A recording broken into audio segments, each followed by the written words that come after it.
আল্লাহ বলেন, যার হক এসেছে সত্য, ওয়াজাহাকাল বাতিল, চলে গেছে মিথ্যে।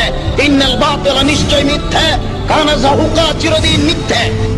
আউযু বিল্লাহি মিনাশ শাইতানির রাজিম। বিসমিল্লাহির রহমানির রহিম। লা মাযহাব কাদেরকে বোঝায় এবং লা মাযহাব বলতে কি বোঝায়? লা মাযহাব শব্দটি এটি আরবি ভাষা থেকে উদ্ভূত। লা মাযহাব, যেখানে লা শব্দের অর্থ হলো না, লা শব্দের অর্থ না অথবা নেই, তাহলে লা মাযহাবের প্রথম লা শব্দ অর্থ কি? না অথবা নেই।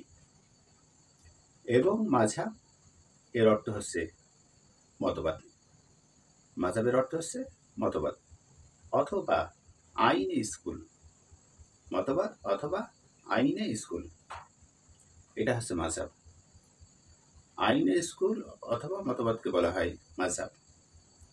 আর লা মাযহাব বলতে তারা কোনো নির্দিষ্ট মাযহাবকে অনুসরণ করে না। লা শব্দের অর্থ হলো না অথবা নেই। তাহলে লা মাযহাব বলতে আক্ষরিক অর্থ হলো কোনো মতবাদ নেই বা কোনো আইনি স্কুল অনুসরণ করা হয় না। কোনো আইনি স্কুল অনুসরণ করা হয় না। ইসলামী পরিভাষায় লা মাযহাব বলতে ওই সম্প্রদায়কে বোঝায় যারা ইসলামী আইন ফিকহ এর কোনো নির্দিষ্ট মাযহাব বা মতবাদ অনুসরণ করে না। আমি আবার বলছি, ইসলাম পরিভাষায় লা মাযহাব বলতে সেই ব্যক্তিদেরকে বোঝায় যারা ইসলামী আইন ফিকহ এর কোনো নির্দিষ্ট মাযহাব বা মতবাদ অনুসরণ করে না। তারা সরাসরি কোরআন ও হাদিস থেকে বিধান আহরণ করার পক্ষপাতী এবং কোনো বিশেষ কোনো মাযহাবের সীমাবদ্ধতার ভেতরে তারা থাকে না। কোনো বিশেষ মাযহাবের সীমাবদ্ধতার ভেতরে থাকে না। সরাসরি কোরআন ও হাদিস থেকে তারা আহরণ করে আমল করেন। আসুন, লা মাযহাব এর মূল ধারণা কি? লা মাযহাব এর মূল ধারণা কি? মাযহাবীদের সীমাবদ্ধতা এড়ানো। যারা মাযহাব মেনে চলেন তাদের ভেতরে একটা সীমাবদ্ধতা আছে, এই সীমাবদ্ধতা এড়ানো হলো লা মাযহাব। লা মাযহাব অনুসারীদের মতে নির্দিষ্ট মাযহাব অনুসরণ করলে ইসলামের আইনের ব্যাখ্যা, সীমাবদ্ধতা ও কঠোরতা তৈরি হতে পারে। আমি আবার বলছি, মাযহাব অনুসারীদের মতে নির্দিষ্ট, লা মাযহাবী তাদের অনুসারীদের মতে নির্দিষ্ট মাযহাব অনুসরণ করলে ইসলামের আইনের ব্যাখ্যা, সীমাবদ্ধতা ও কঠোরতা তৈরি হতে পারে।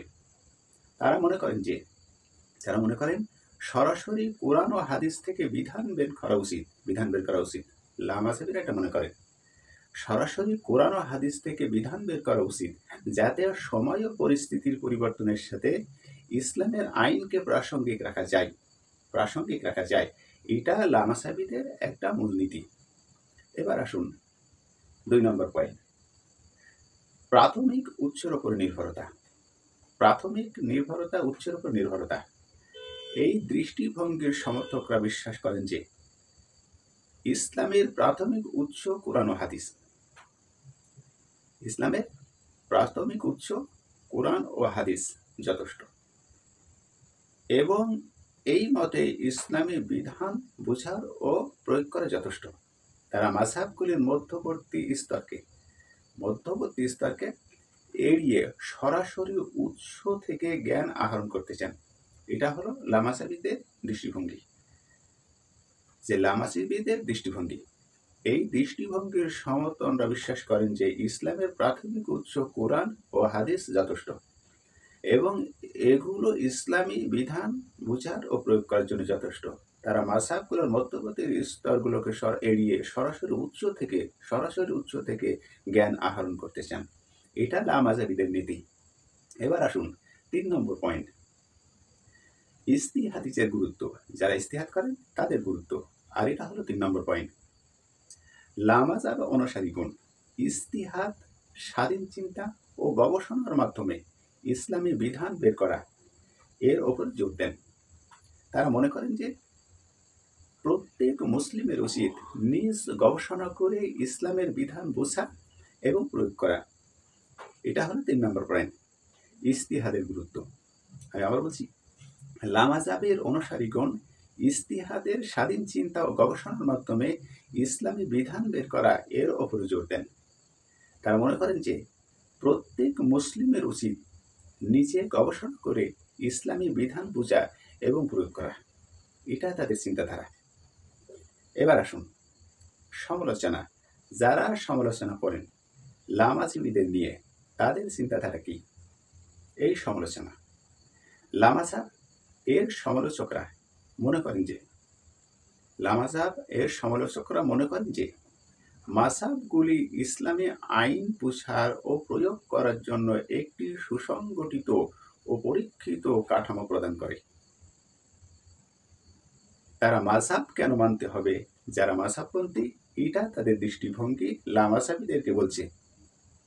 লামাযহাব এর সমালোচক যারা, লামাযহাব নিয়ে যারা সমালোচনা করেন, তারা মনে করেন যে মাযহাব মানার কারণ হলো মাযহাবগুলি ইসলামী আইন বোঝার ও প্রয়োগ করার জন্য একটি সুসংগঠিত পরীক্ষিত কাঠামো প্রদান করে। মাযহাব অনুসরণ না করলে ভুল ব্যাখ্যা ও বিভ্রান্তিতে ও ব্যক্তিগত পক্ষপাতের সম্ভাবনা থাকে। এটা যারা মাযহাব অনুসরণ করে, এটা তাদের বক্তব্য। তারা আরো যুক্তি দেন যে মাযহাবগুলি ইসলামী আইনের একটি সমৃদ্ধ ঐতিহ্য এবং এগুলিকে অপেক্ষা করলে ইসলামী জ্ঞানের গভীরতা ও ব্যাপকতা হারাতে পারে। যারা লামাযহাবী ও পক্ষপাতী নয়, এটা তাদের বক্তব্য।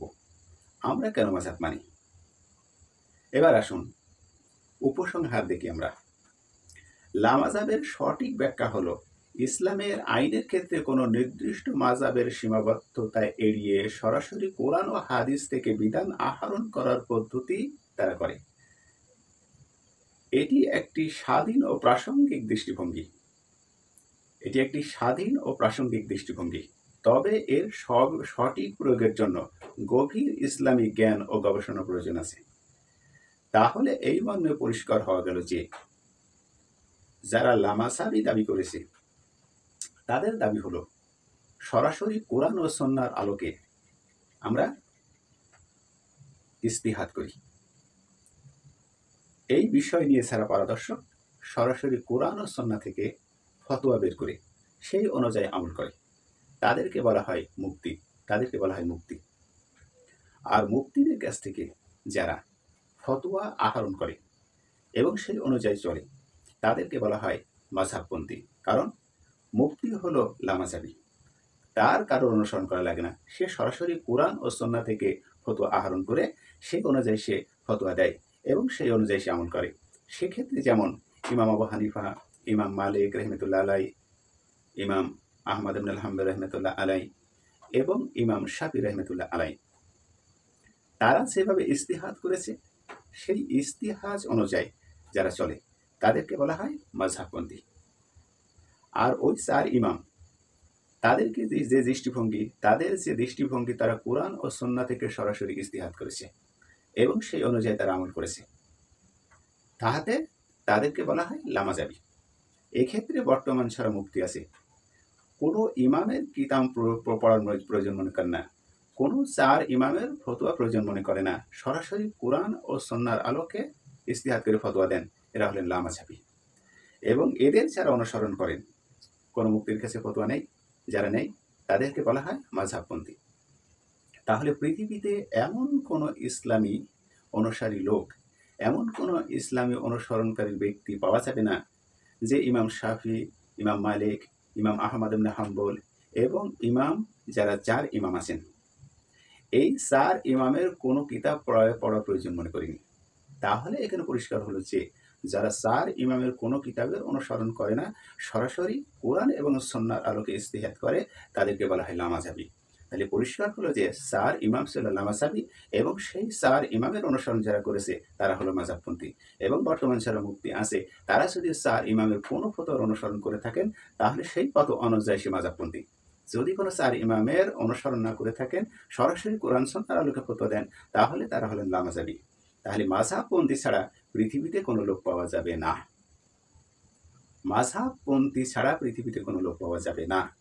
আল্লাহ পাক রব্বুল আলামিন আমাদেরকে বুঝবার মতন তৌফিক ও ইনায়াত দান করুন। সকলে বলুন আমিন।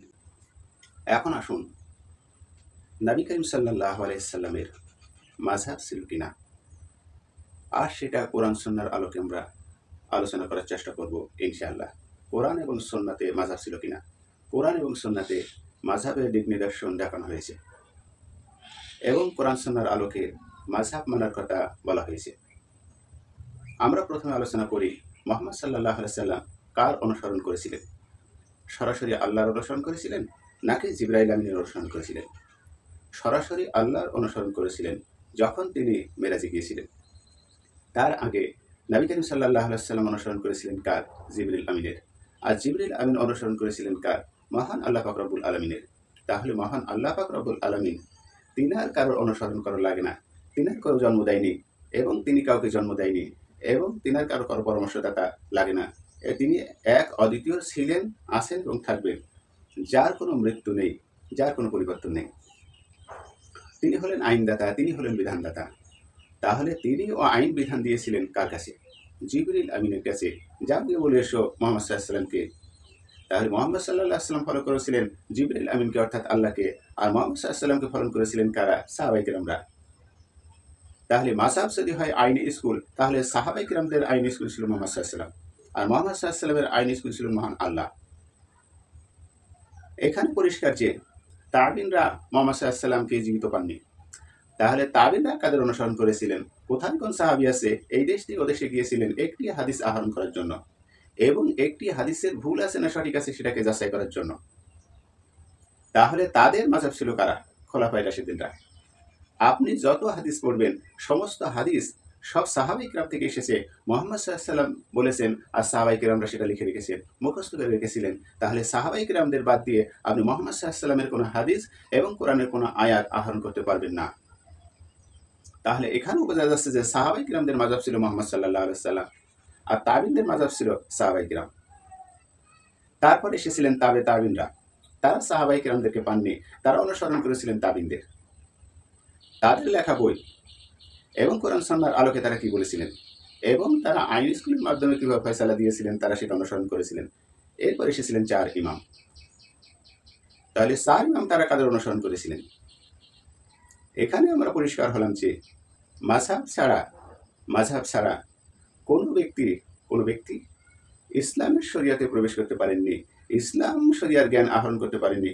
এখন আসুন আমরা দেখি কোরআন সুন্নাহর আলোকে আল্লাহ রাসূল মাযহাবের অনুসরণ করেছিলেন কিনা।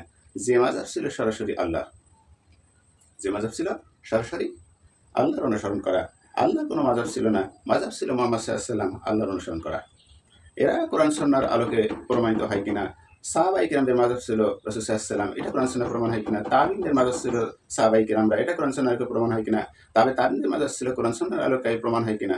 আসুন আমরা দেখি 4 ইমামরা তারা মাযহাব অনুসরণ করেছিল কিনা সেটা কোরআন সুন্নাহর আলোকে দেখি। এখন আমরা সর্বপ্রথম দেখব ইসলামে জ্ঞান অর্জন ও জ্ঞান অন্বেষণকে অত্যন্ত গুরুত্ব দেওয়া হয়েছে। এখানে প্রথমে বলছি ইসলামে জ্ঞান অর্জন ও জ্ঞান অন্বেষণ করার জন্য অত্যন্ত গুরুত্ব দেওয়া হয়েছে। কোরআন ও সুন্নাতে জ্ঞান অর্জনের প্রতি উৎসাহিত করা হয়েছে। তাহলে জ্ঞান অর্জন করতে গেলে আইন স্কুলে পড়তে হবে। উদাহরণস্বরূপ আমরা যদি লেখাপড়া করতে চাই, জ্ঞান অর্জন করতে চাই, তাহলে স্কুলে আবশ্যিক ভর্তি হতে হবে এবং মাস্টার অনুসরণ করতে হবে। তাহলে জ্ঞান অন্বেষণ করতে গেলে কোরআন ও সুন্নাহর জ্ঞান অর্জন করতে হবে এবং অজানা বিষয়গুলোকে জানার জন্য গুরুত্ব তুলে ধরা হয়েছে এবং অজানা বিষয়গুলো জানতে গেলে যারা জানে তাদের অনুসরণ করতে হবে। তাহলে মুহাম্মদ সাল্লাল্লাহু আলাইহি সাল্লামের কাছে গিয়েছিলেন কারা? সাহাবায়ে কেরামরা, আর সাহাবায়ে কেরামদের কাছে গিয়েছিলেন তাবিনরা, আর তাবিনদের কাছে গিয়েছিলেন তাবিনরা। এরপরে আসলো 4 ইমাম। আমার কথায় কিছু পার্থক্য থাকতে পারে কিন্তু লক্ষ্যটা একই। এবার আসুন কোরআনের আলোকে জ্ঞান অর্জনের গুরুত্ব কি দেওয়া হয়েছে। কোরআনে জ্ঞান ও প্রজ্ঞার প্রতি বারবার গুরুত্ব দেওয়া হয়েছে। কোরআন কারিমে জ্ঞান ও প্রজ্ঞার প্রতি বারবার গুরুত্ব দেওয়া হয়েছে। আর সে সম্পর্কে আল্লাহ পাক রব্বুল আলামিন বলেছেন, তিনি বলেছেন সূরা আজ-জুমার আয়াত নাম্বার 9, আল্লাহ রাসূলকে আল্লাহ বলছেন, হে নবী বলুন, যারা জানে এবং যারা জানে না তারা কি সমান হতে পারে? রাসূলকে আল্লাহ বলছেন আপনি বলুন আপনার উম্মতদেরকে যারা জানে না এবং যারা জানে তারা কি সমান হতে পারে? নিশ্চয়ই শুধু বোধসম্পন্ন লোকেরাই উপদেশ গ্রহণ করে। তাহলে এখানে আল্লাহ বলেছেন যারা জানে এবং যারা জানে না তারা সমান নয়। তাহলে যারা জানে না তারা জানলি আল্লাহর কাছ থেকে জেনে নেবে, এখানে এই ফলো করার কথা বলা হয়েছে। এবং যারা বোধসম্পন্ন লোক, তারা কি? যারা বোধসম্পন্ন লোক, এই বোধসম্পন্ন লোকরা উপদেশ গ্রহণ করে। তাহলে এখানেও মাযহাব অনুসরণ করার কথা বলা হয়েছে। যারা জানে না তারা যেন জাননি আল্লাহর কাছ থেকে জেনে নেয়।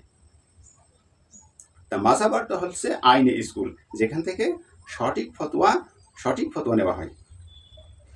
সূরা আজ-জুমার আয়াত নম্বর 9। তাহলে এই আয়াতে জ্ঞানী আর অজ্ঞের ভেতর পার্থক্য তুলে ধরা হয়েছে এবং জ্ঞান অর্জনের গুরুত্ব প্রকাশ করা হয়েছে। এবার আসুন 2 নম্বর পয়েন্ট, অজানা বিষয়ে জিজ্ঞেস করা। যে বিষয় নিয়ে আমি জানি না, এই অজানা বিষয় নিয়ে জিজ্ঞেস করা। কোরআনে অজানা বিষয় নিয়ে জিজ্ঞেস করার নির্দেশ দেওয়া হয়েছে। অজানা বিষয় নিয়ে জিজ্ঞেস করার নির্দেশ দেওয়া হয়েছে। আর আল্লাহ পাক রব্বুল আলামিন তিনি বলেছেন সূরা আন-নাহর আয়াত নাম্বার 43, যদি তোমরা না জানো তবে জ্ঞানীদেরকে জিজ্ঞাসা করো। এখানে মাযহাব ফলো করার কথা বলা হয়েছে। যারা জ্ঞান অর্জন করেছে, জ্ঞান আহরণ করেছে, কোরআন সুন্নাহর আলোকে পরিপূর্ণতা জ্ঞান অর্জন করেছে, তাদেরকে জিজ্ঞাসা করার কথা বলা হয়েছে। তাহলে আল্লাহর রাসূল অনুসরণ করেছিলেন জিবরাইল আমিনকে অর্থাৎ আল্লাহকে, আর সাহাবায়ে কেরাম অনুসরণ করেছিলেন রাসূল সাল্লাল্লাহু আলাইহি ওয়াসাল্লামকে, আর তাবিঈনরা অনুসরণ করেছিলেন সাহাবায়ে কেরামদেরকে, তাবিঈনরা অনুসরণ করেছিলেন তাবিঈনদেরকে। এরপরে আসুন 4 ইমাম। তাহলে তোমরা যদি না জানো তাহলে জ্ঞানীদেরকে জিজ্ঞাসা করো। এখানেও মাযহাব ফলো করার কথা বলা হয়েছে, কারণ মাযহাব হলো আইনি স্কুল। এই আয়াতে যারা জ্ঞান জানে না তাদের কাছ থেকে জিজ্ঞাসা করে নিতে বলেছেন যারা জ্ঞান জানে। এবার আসুন সুন্নাতের আলোকে জ্ঞান অন্বেষণের ফজিলত। রাসূল সাল্লাল্লাহু আলাইহি ওয়াসাল্লাম বলেছেন, 80টা আছে সহিহ মুসলিমে হাদিসে জ্ঞান অর্জনের গুরুত্ব ও ফজিলত বর্ণনা করা হয়েছে। রাসূল সাল্লাল্লাহু আলাইহি ওয়াসাল্লাম বলেছেন, যে ব্যক্তি জ্ঞান অন্বেষণের পথে বের হয় আল্লাহ তার জন্য জান্নাতের পথ সহজ করে দেন। তাহলে রাসূল সাল্লাল্লাহু আলাইহি ওয়াসাল্লামের সুন্নাহ থেকে পরিষ্কার হলো, যে ব্যক্তি জ্ঞান অন্বেষণের পথে বের হয়। আমরা জানি সাহাবায়ে কেরামরা রাসূল সাল্লাল্লাহু আলাইহি ওয়াসাল্লামের কাছ থেকে জ্ঞান আহরণ করেছিলেন এবং রাসূল সাল্লাল্লাহু আলাইহি ওয়াসাল্লাম তিনি ওফাত হয়ে যাওয়ার পর সাহাবায়ে কেরামদের কাছে জ্ঞানের চর্চা করতেন, একজন আরেকজনের কাছে যেয়ে কোথাও ভুল হচ্ছে কিনা। এবং তাবিঈনরা যখন জ্ঞান অর্জন করেছিলেন সাহাবায়ে কেরামদের কাছ থেকে, কোথায় কোনো সাহাবী আছে কিনা তার কাছে যেতেন, কোনো ফতোয়া ভুল হচ্ছে কিনা, কোনো হাদিসে ভুল হচ্ছে কিনা, বারবার বিভিন্ন জায়গায় যেতেন।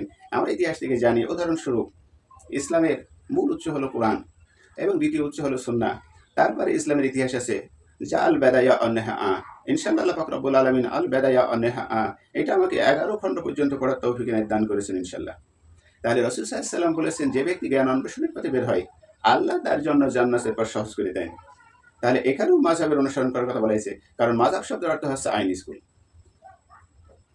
এবার আসুন অজানা বিষয় নিয়ে জিজ্ঞাসা করা।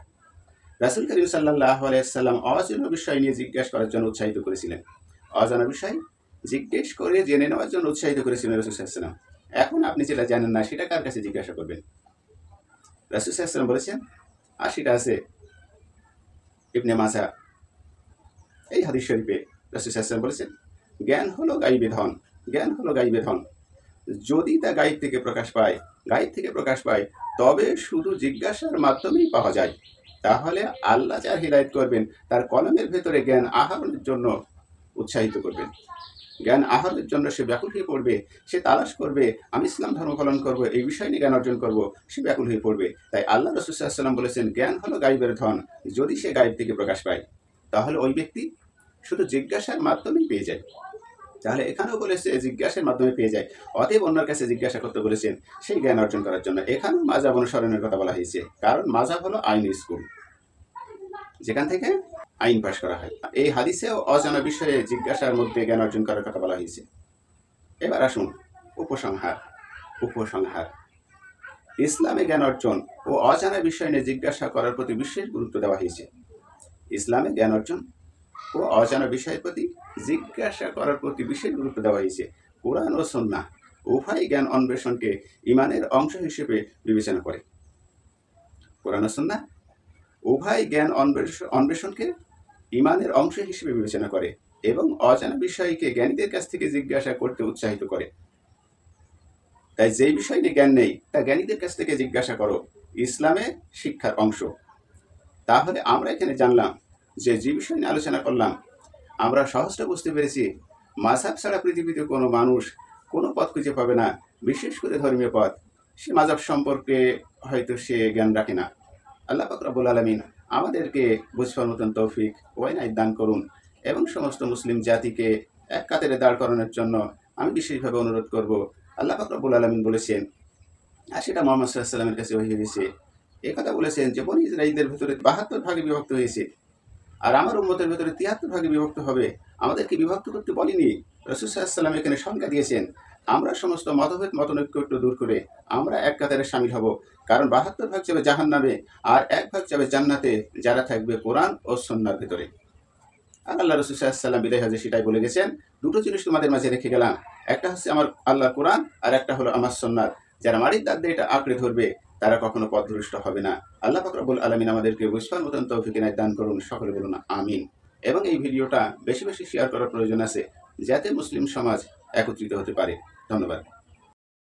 মহান আল্লাহ বলেন, জাল হক এসেছে সত্য, ওয়াজাহাকাল বাতিল চলে গেছে মিথ্যে। ইন্নাল বাতিলা নিশ্চয় মিথ্যে, কানা যাহুকা চিরদিন মিথ্যে।